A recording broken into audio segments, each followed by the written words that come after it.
there goes on my microphones. What's up, everybody? You're very welcome along to the Wolves preview. We're going to look at this purely from a Wolves perspective, and I'm joined by Dave from Talking Wolves. Dave, how are you, my friend? I'm very well, mate. How are you? I'm good. Have you had a bit of a rebrand? Because I'm thinking Talking Wolves, but I went onto your YouTube channel and you've been greedy, mate. You got two now. Yeah, well, yeah, I've got my own channel. I've got Talking Wolves as well, so I've got a bit of everything. So yeah, loving life. We'll make sure to put both links in the description of the video. But how are things? Yeah, very well, mate. Thank you.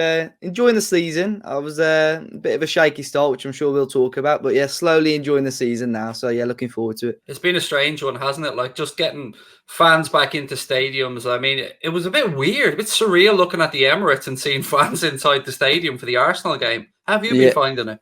Yeah, well, I mean, obviously where I live in Wolverhampton. We're tier 3 at the moment. I'm just sort of itching to get back into the stadiums. I'm quite jealous. Obviously, there's going to be a few Liverpool fans at Anfield on Sunday, but yeah, I'm just really looking forward to it.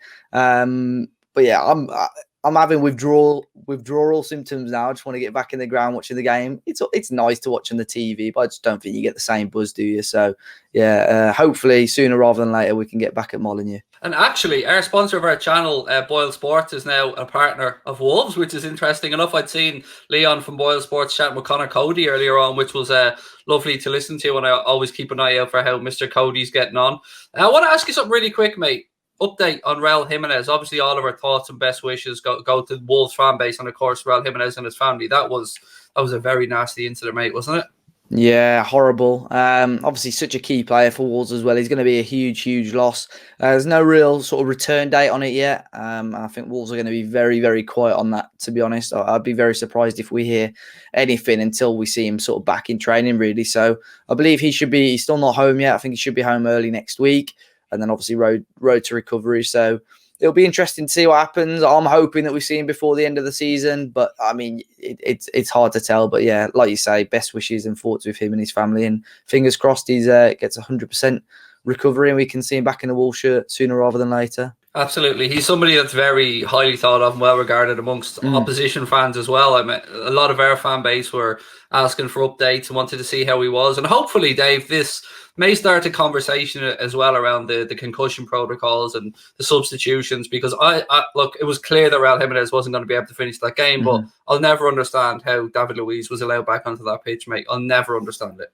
Yeah, it was strange, and he was still heading the ball and stuff like that as well. Like I remember the ball went up in the air and he headed it. I was like, and there was still blood coming from his bandage and all sorts. So, like you say, it's strange. I spoke a little bit about it on my latest podcast about it, and I think it's such a good idea, but they've just got to be careful, because I'm sure there's going to be some teams that almost abuse the rule. I think almost having players, you know, can say Mourinho if you want to, mate. Yeah, I think to be fair, that's what I was going to say. But there are going to be teams and managers that are going to abuse the rule, so they have got to watch that, and if they can sort of almost find a way to punish that, if that is the case down the line, then great. But I think it's definitely needed long term anyway. From your perspective, looking at the Premier League season this far, it's been a bit of a mixed bag, mate. Highs and lows for you so far this season?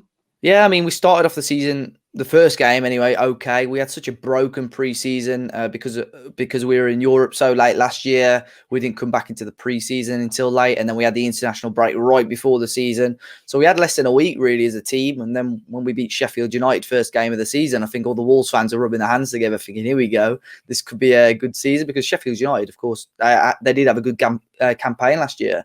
And then we lost at the City, which I thought was an okay game. We didn't play too bad. And then a disastrous loss to West Ham, where we lost 4-0. But we've bounced back. We got a few decent wins and some points along the way. But most recently, obviously, drawing to Southampton and beating Arsenal last weekend, which was a big win for us. Recently switched to 4 at the back, which we've never seen under Nuno before. He's played a 5 at the back for the last 3 years. Been a few shaky moments, but I think Wolves fans are really excited because it just adds an extra element to how we attack games. And I think Arsenal were almost taken by surprise with how well we attacked against them as well. So I'm looking forward to more goals for Wolves, and yeah, really excited about that. I'm quite nervous about the game. I'm always nervous when we play Wolves, because you know it's not going to be an easy evening. It never is when you come up against a Nuno team. And I just wanted to check in on one of our lads that went your way. The last time we spoke, we obviously signed Diogo Jota, and we had Kiana Hoover going in the opposite direction. Well, we know how Jota has settled in. That's we don't need to gloss over that one. But Kiana Hoover, any updates on him? He's had a very limited first team minutes, so he's not played for a number of weeks. If I'm honest, he had a few minutes towards the start of the season. To be fair, I think I'm pretty certain he's been in probably, I'd say 75, 80, 90% of the first team squad. So he's definitely been in the squads. And when the team are away on international duty, he's been playing for the 23s in like the Papa John's Trophy and stuff like that as well. So he's still getting game time. I think in the one game he played in the Papa John's Trophy, he played really well. So yeah, I think Nuno's taking it nice, slow and steady with that one. But yeah, I think he'll get first team minutes, maybe in the domestic cups and stuff like that. But yeah, fingers crossed over the next season or so we see a lot more of him. Yeah, from our side, there was a lot of disappointed Reds when he went, because he was very highly thought of. And as you said, he is one for the future. There's no big pressure on him to break through this season. But, you know, I've got to give Wolves massive credit. The conveyor belt of young players that they're bringing through, whether it be going to Portugal and bringing a few in or not. I mean, Semedo, what a signing. That, to me, mate, that is a belter of a signing. Yeah, that was a good one because it took us ages as well. Obviously, we sold Doherty early doors, and it took us ages to replace him.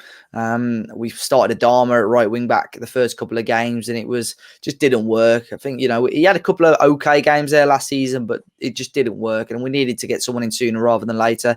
But I think everyone was quite surprised with the stature of the signing, really.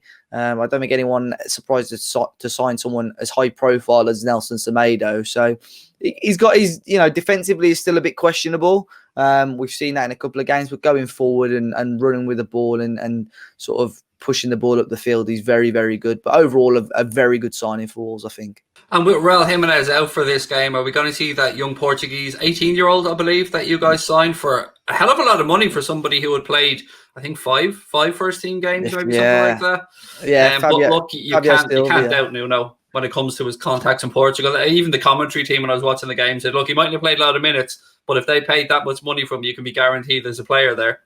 Yeah, Fabio Silva. I think he will start. He obviously came on for Jimenez on Sunday. And then he actually got subbed back off again with about 10 minutes to go. But I think that's probably because he was on a booking and Wolves and, you know, wanted to keep him fresh. It's, you know, he's our only striker now.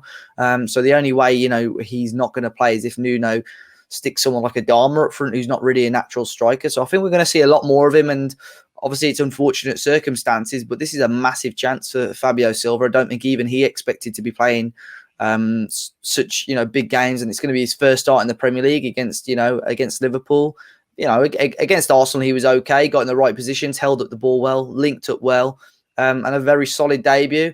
And I think with a little bit more match sharpness, I think he could be a really dangerous player, and definitely one to keep for Premier League fans to keep their eyes out on. Another young player coming through that has caught a lot of Liverpool fans' eye is Daniel Podens. What a talent he looks like. I mean, what are you expecting from him this season? How high can he go? Yeah, Podens and even Neto as well. But yeah, Daniel Podens, we signed him last January. It took him a long while to break into the team. And finally, after sort of lockdown, he did really, really well. But yeah, even during this season, him and Neto have really been the stars of the Wolves team, keeping Adama out of the team for periods. But yeah, he played really well again against Arsenal, scored a beautiful goal, little scoop over the defender's legs and back across the goalkeeper. But same with Neto, looking really, really lively. Probably, I'd say, Wolves player of the season so far, Pedro Neto as well. But with him, Podens, with their pace, their skill, their trickery, and both of them have got really good determination and work, right? I think Wolves, even without, you know, Jimenez, I think the main source of goals is going to come from those two. There does seem to be a small bit of, I suppose, contention around the Adama situation. Again, I'm looking at this from an outsider's point of view, and what I'm seeing popping up is that he feels maybe like he's being pressurised into trying to sign that new extended deal at Wolves. What from your side, what's the take on this situation? Because there's no doubt the quality of the man. Yeah, he's obviously Adama's a really good player. I think he's a form player though. You know, when he's not on form, he's just and when he's not on it, he's such a frustrating player to watch. You know, he's still got 3 years, I think, left on his contract, so he's still got, you know, quite a while left on his contract. But I think Wolves are almost trying to give him a new deal to sort of, you know, there's a lot of clubs sort of swimming and circling around him. I think Liverpool being one that was sort of touted at looking at him, and, you know, maybe a return to Barcelona and maybe even Man City as well. But he's really got to be on his game. To be honest, I felt Neto and Podens had done enough at the start of the season to keep him out. Adama, when he wasn't on form, he wasn't contributing enough. But it was strange with Adama because even on Sunday against Arsenal, where I felt he didn't have an unbelievable game, and he gave away the ball a couple of times. He still got involved in both of our goals. He got the crossing for the first goal, and he started the move for the second goal. So I think it's always good to have a player like that, someone that for maybe 60, 70 minutes isn't quite there, but if they can turn up and just create the move and create a bit of magic for the goals, I think that's so important. Yeah, he does have all the tools, and as you said, it is about that consistency and trying to get a long run of games together.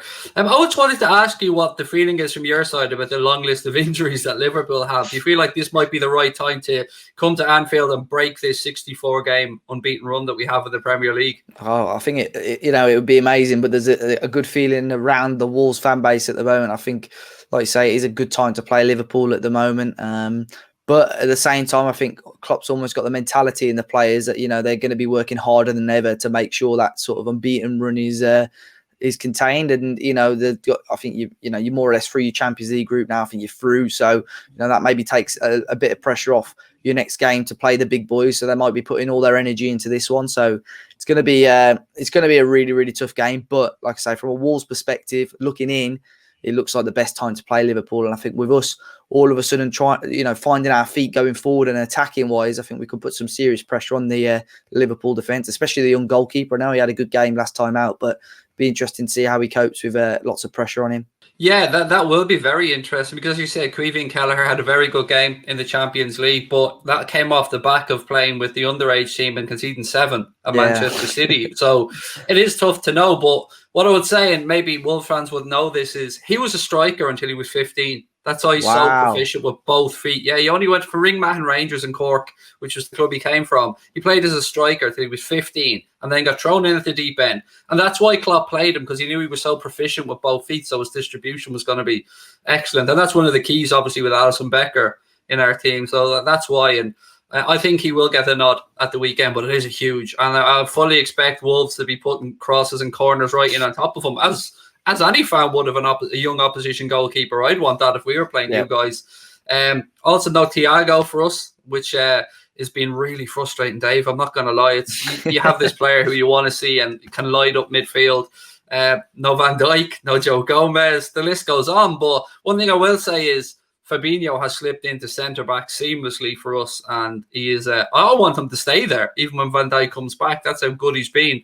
But what way are you expecting Nuno to line up for this one, Dave? If I could maybe ask you to give us a predicted 11. Yeah, I think we'll more or less sort of, obviously, other than Jimenez, I think I'd be surprised if Nuno changes too much from the win against Arsenal. I've seen a few Wolves fans whisper maybe going back to the back 5, but I think with the way we've been playing with this back 4, I think we may see that. So it'd be Patricio in goal. I think a back 4 of Marçal at left back, Cody and Bolly in the middle, and Nelson Semedo on the right. 2 holding midfielders. It's a toss-up between Neves and Moutinho, really, but I think Moutinho's played so well the last 2 games. I think he's going to get the nod again alongside Dendoncker. And then the front 4, really, everybody sort of roaming about of Neto, Podens, Adama and Fabio Silva up top. So, yeah, I'm looking forward to it. It's going to be an interesting game. And this is, I'm not saying Arsenal weren't a test, but obviously this is the real biggest test now for Wolves and the back 4.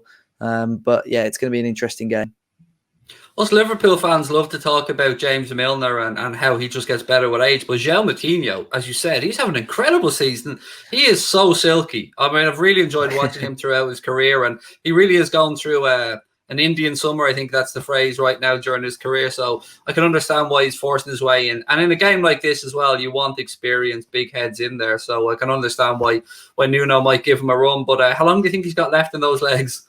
Well, to be honest, I think he was almost ever present last season, even including sort of the Europa League games and stuff like that. And for someone of that age to play that many games, it was incredible. When he came, to be fair, he did slow down sort of after the restart. It just seemed to be getting slower and slower. And then this season, he had a couple of dodgy games very early on. And I thought maybe this is the last campaign for him. But you know what? The last 2 or 3 games he's come in and he's been really, really good and just shown, like, even in the late stages of the game, like 5 minutes to go, where you see players tire, he's just getting this boost of energy and just like spurring Wolves on. So, and like you say, with the experience, it's like he's such a good player for us. But he's keeping the likes of Neves out of the team at the moment. So yeah, I really think he'll get the start again on Sunday. And that's a big call to keep Ruben Neves out of that side. Yeah. Is a pretty big call. I'm going to ask you for a prediction in a minute, Dave. But before I do, just before we finish up, I wanted to get another opposition fan's take on VAR. I'm sure you're probably sick of talking about it like the rest of us, but I want to get your take on how you think it's been implemented this season, particularly, I suppose, around the handball penalty incidents and, of course, the offside rule, which I've given up on, if I'm being honest with you. Yeah, last season it was cruel to Wolves. Like we had many games, even at Anfield. At Anfield we had that one that was Pedro Neto's goal offside, which was so close, and yeah, that was a frustrating one. But we haven't had it as bad this season. But we still had, like you say, the handball rule. We had one against Leicester, which was a little bit harsh. I think the idea of VAR is good. Is okay, but it's the way it's being used at the moment. The speed of some decisions is which game was it? I was watching a game last week and there was a couple of decisions. The Leeds game, I think it was, and there was 2 offside goals, and within sort of 30 seconds it was done and the game was carrying on. I thought that's brilliant. That's how it's meant to be used. But it's when they're spending over 60 seconds, 90 seconds checking, zooming in, drawing these lines. There should be some sort of, not daylight rule, but there's got to be some sort of measurement there. I mean, you see the Liverpool ones from last week. I think it just kills all the momentum of the game as well, really. And for fans, it's rubbish. So, yeah, I think the idea of it is okay. The rules are too grey at the moment. They need, clearing up a lot, and the officiating needs to be clearing up a lot. Almost needs maybe an extra person in the VAR room, because one person at the moment. I think there was the game we played against Leicester, handball was given. Leicester scored the penalty, and they've got a clip of the VAR room at half time. And I think whoever was the head of VAR telling the guy who was meant to be running the VAR, he got the decision wrong. So, although, it's meant to almost, tighten up these decisions, a lot of the stuff like the handball rule is still subjective. So it's just, it's someone else's opinion over it. So, yeah, they need to, like I say, they need to make the rules black and white. Like, this is the rule, and if it doesn't happen, then it's not given. Penalties, the handball one is the one, I think. But then the offside, they need to do something about it as well, because it's just frustrating. Like, with the frame rates, the everything, you just don't know. There's some goals that I see, like the Liverpool ones as well last week or the week before, the perfect example. You just can't tell. You can't even see the ball on the screen when they're drawing these lines. So, as fans, it's frustrating, and it is killing the momentum out of games as well. Definitely is. The one that got me was actually Bamford. Do you remember that one? He was pointing to where he wanted the ball, and his 2 feet were outside the penalty area. His arm was inside the penalty area. The opposition defender's feet were inside the penalty area, and still somehow we end up with this offside goal. It was crazy. It's almost like stuff like that. If the players aren't gaining an obvious goal scoring advantage, I think they should. We had one twice. We got done against Leicester last season. The first game was right on the opening day of the season was a handball where it bounced off the shoulder of Bolly, fell to Dendoncker, and he scored, and they ruled it off a handball when it bounced off the. So it was like one of those grey ones. Is it the top of the shoulder or is it the top of the arm? One of those. So that got disallowed, and then we had another one where it was, I think it might have been Diogo Jota or Pedro Neto, where we had a corner, we played it short, and we were running away from goal, and the back of his leg when he was running was offside, even though he's running away from goal, and that goal got chalked off as well. So it's just stuff like that. They just need to tighten up on it. I think it just needs, like I say, the idea is okay if they can get the decisions done quickly, but the rules need an overhaul, really, just for the enjoyment of the fans and to make it easier for the referees as well, because they're getting the most stick at the moment.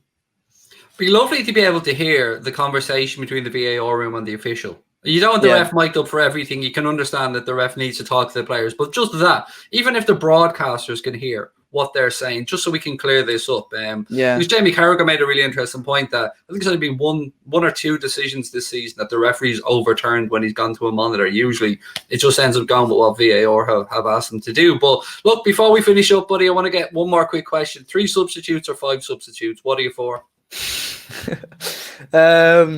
Only because Nuno's back in the free subs, I go with the free subs. But I can see it from both camps, to be fair. But if I'm perfectly honest, I think the 5 subs does favour the bigger clubs slightly, like yourselves, like City and United and so on. That's my personal opinion. But yeah, I'd probably back the free subs rule, to be fair. I can see it from both sides. At the start of the season, I was 3 subs. I was fully in that camp for the very reason you've just said. But then I thought about it, and if you're seeing now the Championship, I think I've brought in the 5 subs, and clubs like yourself and ourselves, we've European action as well. So it's a lot of travelling in there for players. And so, again, I can see both sides of it as well. So it's an interesting conversation. To finish up, Dave, give us a prediction for this one. What are you thinking? It's going to be a tight game, but I always like to back my own team, so I'm going to go with a 2-1 Wolves win. So break that unbeaten run for Liverpool. Look, I'd expect no less, and I wouldn't respect it if you didn't come on and back your boys to get a victory. So look, what have we got coming up on the channel, on both your channels? Obviously, we'll put the links and all into the description of the video, and people should be looking out for. Yeah. So obviously on the Talking Wolves channel, we've got the previews as always, reviews after the game like we will do for the Liverpool game. We get fans react as well, where all the fans send us their thoughts after the game.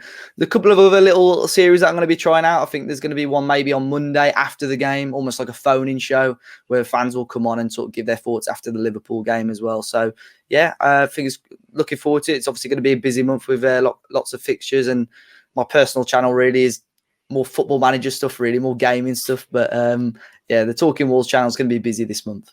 Always a pleasure to catch up, Dave. And I don't wish you the best on Sunday for obvious reasons, but for the rest of the season, man, wish you guys the best. And look, ladies and gentlemen, you know where to catch Dave. Links will be in the description. Thanks for watching. Any thoughts you guys have on the video, we'd love to know it as well. But look, Dave, we'll catch up soon, my friend. And thank you very much for taking the time. Thank you, mate. Chat soon. Cheers.